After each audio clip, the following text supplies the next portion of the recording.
ये चैनल को संगे ये मातो का मत सपना है आगे सारी बात छोड़िए तो तेरी पर्ची बताइए। ओहो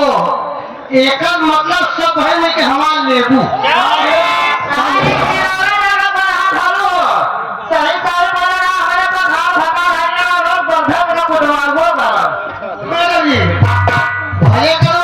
जना सब है नहीं कि हमार पोछ पोछे हो ये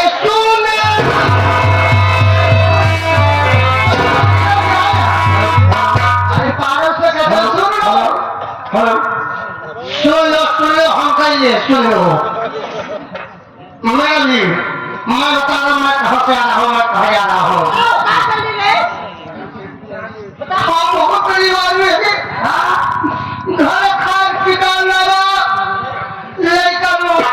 पानी पिए थी भूख वाला कति हो गया मेरे दिन में हाथी से आया हो किस लिए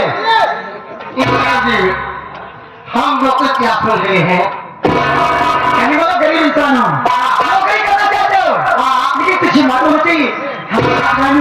तुम अकेले काम नहीं कर पाओगे। अकेले हम तो भाई है दो भाई लेकिन तुम्हारा नाम क्या है? हमारा नाम शिवराम सीताराम क्या कितना